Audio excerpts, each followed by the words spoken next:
ਗੱਲਾਂ ਕਰੀਏ ਨਾ ਬਹੁਤ ਸਾਰੇ ਲੋਕ ਗੱਲ ਕਰਦੇ ਨੇ ਯਾਰ ਉਹਨੇ ਕੀਤਾ ਕੀ।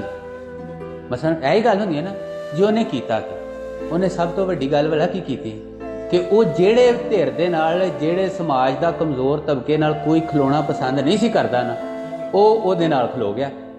ਉਹਦੇ ਵਿੱਚ ਤੁਹਾਡਾ ਰੇਹੜੀ ਵਾਲਾ, ਤੁਹਾਡਾ ਮਜ਼ਦੂਰ, ਤੁਹਾਡਾ ਗਰੀਬ ਆਦਮੀ।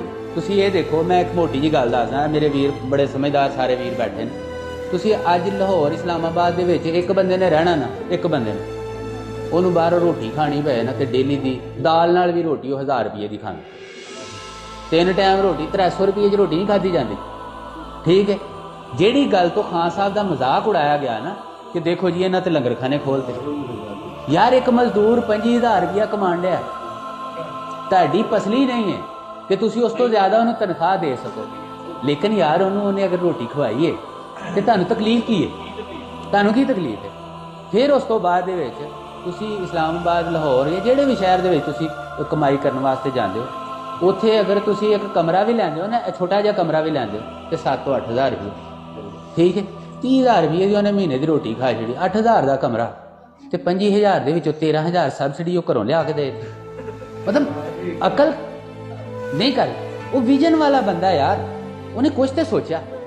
ਉਹਨੇ ਸੋਚਿਆ ਕਿ ਯਾਰ ਮਜ਼ਦੂਰ ਦੀ ਮਜ਼ਦੂਰੀ ਨੂੰ ਕਿਵੇਂ ਬਚਾਇਆ ਜਾ ਸਕਦਾ। ਠੀਕ ਹੈ, ਉਹ ਮਜ਼ਦੂਰ ਜਿਹੜਾ ਵਿਚਾਰਾ 5-7 ਜਣੇ ਇਕੱਠੇ ਹੋ ਕੇ ਕਮਰਾ ਲੈਂਦੇ, ਥੱਲੇ ਪਏ ਨੇ, ਉੱਥੇ ਹੀ ਚੁੱਲ੍ਹਾ, ਉੱਥੇ ਹੀ ਸਾਰਾ ਕੁਝ, ਉਹਨਾਂ ਨੂੰ ਸਾਫ਼ ਸੁਥਰਾ ਬਿਸਤਰ ਮਿਲਦਾ ਸੀ ਪਨਾਹਗਾਹ ਦੀ ਸੂਰਤ ਦੇ ਵਿੱਚ, ਸ਼ੈਲਟਰ ਹੋਮ ਬਣਾ।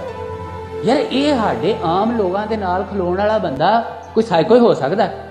ਵਰਨਾ ਦੇਖੋ ਨਾ, ਬੜੇ ਬੜੇ ਦਾਨਸ਼ਵਰ ਗੁਜ਼ਰੇ ਨੇ ਸ਼ਬਾਜ਼ ਸ਼ਰੀਫ ਤਰਜ਼ ਦੇ, ਕਿ ਜਿਨ੍ਹਾਂ ਨੇ ਜਨਾਬ ਉਹ ਜਿੰਨੇ ਦੀ ਔਰੇਂਜ ਟ੍ਰੇਨ ਬਣਾਈ ਹੈ ਉਹਨੇ 'ਚ ਪੂਰੇ ਲਾਹੌਰ ਨੂੰ ਤੁਸੀਂ ਕਾਰਾਂ ਲੈ ਕੇ ਦੇ ਸਕਦੇ ਸੀ, ਯਾਨੀ ਫੀ ਘਰ ਦੇ ਵਿੱਚ ਇੱਕ ਗੱਡੀ ਲੈ ਕੇ ਦੇ ਸਕਦੇ। ਇਮਾਨਦਾਰੀ ਦੀ ਗੱਲ ਕਿ 400 ਅਰਬ ਰੁਪਈਆ ਤੁਸੀਂ ਫੂਕ ਛੜਿਆ ਯਾਰ, ਤੇ ਤੁਰਦੇ ਕਿੱਥੋਂ? ਇੱਕ ਪਾਸੇ ਟੁਰਦੇ ਹੋ ਤੇ ਸਿੱਧਾ ਸਿੱਧਾ ਜਾ ਕੇ ਦੂਸਰੇ ਛੱਪੜ ਕੰਢੇ ਖਲੋ ਜਾਂਦੇ। ਠੀਕ ਹੈ, ਉਸ ਤੋਂ ਇਲਾਵਾ ਤੁਸੀਂ ਵੱਖਰੀਆਂ ਕੁਝ ਸਪੀਡੋ ਬੱਸਾਂ ਵੱਖਰੀਆਂ ਚਲਾਈਆਂ, ਮੈਟਰੋ ਵੱਖਰੀਆਂ ਚਲਾਈਆਂ, ਯਾਨੀ ਤੁਹਾਡਾ ਮੈਟਰੋ ਦਾ ਸਿਸਟਮ ਫਿਰ ਵੀ ਪੂਰਾ ਨਹੀਂ ਹੋਇਆ। ਇਹਦਾ ਮਤਲਬ ਕੀ? ਤੁਸੀਂ ਆਪਣੇ ਖਾਂਚੇ ਸਿੱਧੇ ਕੀਤੇ, ਤੁਸੀਂ ਆਪਣੀਆਂ ਦਿਹਾੜੀਆਂ ਸਿੱਧੀਆਂ ਕੀਤੀਆਂ ਨੇ। ਸਾਨੂੰ ਨਾ ਦੱਸੋ ਕਿ ਤੁਸੀਂ ਸਾਡੇ ਵਾਸਤੇ ਕੀ ਕੀਤਾ। ਗੱਲ ਇਹ ਵੇ ਕਿ ਇੱਕ ਲਾਹੌਰ ਦੇ ਵਿੱਚ, ਅਸੀਂ ਇਹ ਨਹੀਂ ਕਹਿੰਦੇ ਕਿ ਲਾਹੌਰ ਦੀ ਤਰੱਕੀ ਨਹੀਂ ਹੋਣੀ ਚਾਹੀਦੀ, ਲੇਕਿਨ ਮੈਨੂੰ ਇੱਕ ਗੱਲ ਦੱਸੋ, ਮੈਂ ਛੋਟੀ ਜਿਹੀ ਮਿਸਾਲ ਦੇਣਾ ਕਿ ਸਾਡੇ ਵਿੱਚੋਂ ਇਹ ਜਿੰਨੇ ਵੀ ਦੋਸਤ ਸਾਥੀ ਨੇ, ਇਹਨਾਂ ਨੂੰ 2 ਆਪਸ਼ਨ ਦਿੱਤੇ ਜਾਣ ਕਿ ਭਾਈ ਤੁਹਾਨੂੰ ਅਸੀਂ ਲੱਖ ਰੁਪਈਆ ਦਿੰਦੇ ਹਾਂ, ਉਹਦੇ ਵਿੱਚ ਤੁਹਾਡੇ ਕੋਲ 2 ਚੋਇਸ। ਠੀਕ ਹੈ, ਅੱਛਾ ਤੁਹਾਨੂੰ ਅਸੀਂ ਚੋਇਸ ਦੇਣਾ ਜੀ, ਤੁਹਾਡੇ ਕੋਲ 2 ਚੋਇਸ ਨੇ, ਲੱਖ ਰੁਪਈਆ, ਇੱਕ ਜਾਂ ਤੁਸੀਂ ਬੱਕਰੀ ਖਰੀਦ ਸਕਦੇ ਹੋ ਜਾਂ ਫਿਰ ਘਰ ਦਾ ਏਸੀ ਲਵਾ ਸਕਦੇ। ਠੀਕ ਹੈ, ਜੇ ਤੇ ਹੋਏਗਾ ਨਾ ਸ਼ਬਾਜ਼ ਸ਼ਰੀਫ, ਉਹਨੇ ਭਾਈ ਏਸੀ ਲਵਾਉਣਾ ਜੇ, ਤੇ ਜੇ ਹੋਏਗਾ ਨਾ ਇਮਰਾਨ ਖਾਨ, ਉਹਨੇ ਬੱਕਰੀ ਲੈਣੀ। ਬੱਕਰੀ ਵਾਲੇ ਦਾ ਤੁਸੀਂ ਮਜ਼ਾਕ ਭਾਵੇਂ ਉਡਾਓ, ਬੱਕਰੀ ਨੇ 5 ਮਹੀਨਿਆਂ ਬਾਅਦ ਇੱਕ ਬੱਚਾ ਦੇ ਛੱਡਣਾ।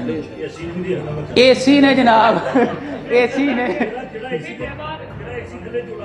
ਹਾਂਜੀ